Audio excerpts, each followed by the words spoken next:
At dahil sa magandang itsura, humanga at na-in-love ang artistang si Bugs Daigo sa isang Hazel Timonera. Pero nang siya ay ma-in-love na, nalaman niyang may sikreto pala si Hazel na halos nung unay hindi niya matanggap. Ano naman ang mitya na ito sa kanilang pag-ibigan kapag na-discovering, this guy's in love with you, pare? Ito ay isang love story. Love story ng isang lalaking naghahanap ng pagmamahal. Pero ang biyahe ni Bugs Daigo, masasabing kakaiba sa nakakarami. Kung bakit, ito ang kanyang kwento. Si Bugs Daigo ay isang artista sa telebisyon. Sumali si Bugs sa isang talent search contest sa Maynila. Yung pera na napalanunan ko, ginamit ko po dun sa sister ko. Nagkaroon po siya ng cyst sa dito sa bandang Brestos. Ayun, pina-opera ko po. Yung pag-aartista, maganda, nakatulong ka, pero hindi rin masyadong nagtagal, ano? Hindi rin nagtagal po. Lumamlam ang karera sa pag-aartista ni Bugs. Nagbalik siya ng Cebu at doon ipinagpatuloy ang pagiging entertainer bilang isang singer. So habang kumakanta-kanta ka doon, may na-in-love na naman sa'yo. Itong si Gwen. Opo. In love ka naman sa kanya. Opo, in love, siyempre po. Kaya nga po nagbunga yung namin, di ba, pagmamahalan, yung anak po namin. Nalungkot po ako kasi, dinala niyo yung anak ko sa Switzerland, tapos, hindi ko na nakikita yung anak ko. Sa kagustuhang mabigyan ng magandang buhay ang kanyang anak, nagpa siya si Bugs na magtrabaho bilang OFW sa Macau. In-invite ako ng friend ko, sabi niya po na magpakao tayo, ganyan. As a dancer naman. Sawi sa pag-ibig, naging abala na lang si Bugs sa pagsasayaw. Sa isa sa kanyang pagtatanghal, mayroon palang mga matang nakatitig sa kanyang kagwapuhan. Tumitingin siya sa akin na gano'n, tapos parang, alam mo yun, parang kinikilig na. Tapos sabi ng friend ko, papakilala kita sa kanya after nating sumayaw. So ayun, inintroduce nga po gano'n, kakilala kami. Ayun, so nagandahan ka na talaga sa kanya. Oo. Ano pangalan? Si Hazel po. Si Hazel. One look and then you iba na. Malagkit, dumikit ang tingin ng mata. Nagsimula sa isang date hanggang maging textmate. We're friends and Love at first sight ba? Parang ganun po. Hindi po ako makatulog. Naisip ko na po siya lagi. At nasundan pa ng sunod-sunod na pakikipag-date hanggang sa unti-unti na ngang nahuhulog ang kalooban ni Bugs kay Hazel.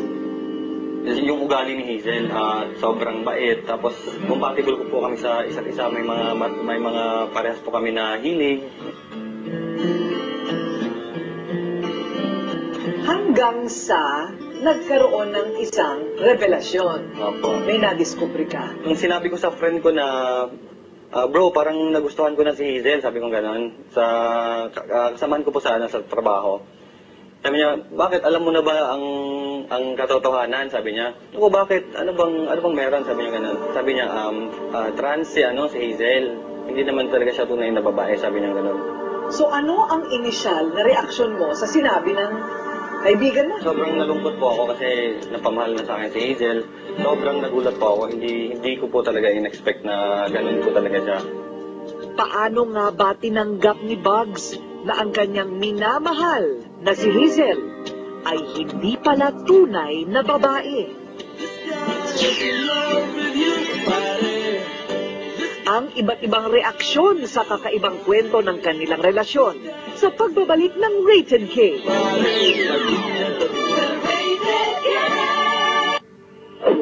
Dahil sa mga kabiguang naranasan sa kanyang buhay, nagdesisyon ang aktor na si Bugs Daigo na makipagsapalaran sa Macau. Sa Macau, makakahanap pala ng panibagong pag-ibig si Bugs sa katauhan ni Hazel Timonera. Pero nakarating kay Bugs ang isang revelasyon. Ang iniibig niya na si Hazel, ipinanganak pala na isang lalaki. Tanggap ba naman ng pamilya mo? Yun nga po yung problema kasi hindi naman po talaga nila natanggap ng maaga. Talagang marami po akong pinagdaanan para matanggap po nila ako.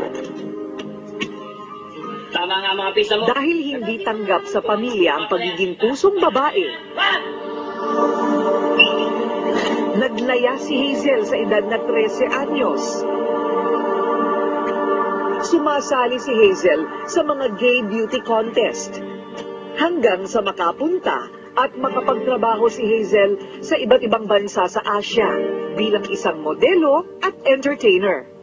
Parang nagdesisyon po ako na sa ibang bansa na lang po ipursu yung career ko as a tunay na babae po. Ayun. Ang nagiging problema po, hirap po kaming makahanap ng magmamahal sa amin na totoong lalaki. At para maabot ang pangarap ng puso, pumunta si Hazel sa Thailand para magpa-sex reassignment. Talagang, well, no pain, no gain. Oo, pero ang kung iisipin mo naman po, yung kapalit ng actor. Sa pagpunta naman ni Hazel ng Macau, doon ay nakilala naman niya si Bugs. Hindi ka ninervyos at one point, kailangan mo talagang sabihin sa kanya, Hazel. Opo, ang hirap naman pong lukohin yung sarili mo, mga kababayan mo po. Kaya po ako, parang iniiwasan ko pong ma-inlove sa isang Pinoy. Matapos malaman ni Bugs ang katotohanan, ilang araw ding hindi ito nagparamdam kay Hazel. Bakit parang nag-alinlangan ka? Ano yung pumapasok sa isip mo noon na parang hindi ka masyado nagte-text? Inisip ko yung paano na yung pamilya ko, paano na yung baby ko, yung mga kamag-anak ko lahat, at saka yung mga diskriminasyon ng mga tao. Sobrang dami po, kaya sobrang depressed po ako that time. Para makalimutan si Bugs, umuwi si Hazel sa Pilipinas. Ang pagkawala pala niyang ito ang siyang gigising sa tunay na nararamdaman ni Bugs para sa kanya. Alam mo yung tipong nararamdaman mo na, ay, na-miss ko yung tao, parang alam mo yung ganon. So, that time, tinawagan ko siya. Tumawag na siya, yung pinakahintay-hintay mo. Ang saya ko. Parang malinaw ba sa isip mo kung ano itong desisyon mong ito? Iniisip ko nga po yung family ko, kung anong masasabi nila sa akin, kung hindi lang sa akin about in kay Hazel. Pero ayun, sabi ko naman sa sarili ko na kung makikilala nila si Hazel, talagang matatanggap talaga nila. Pinanindigan mo na talaga. Nagdesisyon ka na talagang manindigan. Sa sukdulan ng pagmamahalan, nagdesisyong magsama na ang dalawa. Tinanggap naman ng mga kamag-anak ni Bugs sa Cebu si Hazel. Okay lang sa akin kasi nakilala ko naman si Hazel at saka sa nakikita ko, masaya naman yung pinsan ko. Pero ang magulang ni Bugs na nasa Davao, hindi pa rin tanggap ang nobya ng anak. Isa lang po yung mapapangako ko na habang nagmamahalan po kami ni Bugs, hindi po ako titigil na i-guide siya para mapabuti yung namin, yung buhay namin. Ibang klaseng titig ni Bugs sa'yo, oh. Alam mo, talagang in love sa'yo yan. Iba ang titig niya, para ka mawawala. Sa ngayon, pagpupundar sa buhay ang kanilang pinagkakaabalahan. Si Bugs nakapagpatayo na ng bahay para sa kanyang pamilya mula sa naipong pera sa pagtatrabaho sa Macau. Si Hazel naman, natupad ang pangarap na magnegosyo. Ano yung napulot ninyo, natutunan ninyo sa inyong mga buhay sa puntong ito, Hazel? Ang importante po kasi as long na wala kang tinatapakang ibang tao. Kung ano man yung gender niya, parehas mo kaming lalaki o parehas mo kaming babae. Kung talagang mahal mo yung isang tao, o saka kung talagang tapat ka, wag niyo pong iyahiya.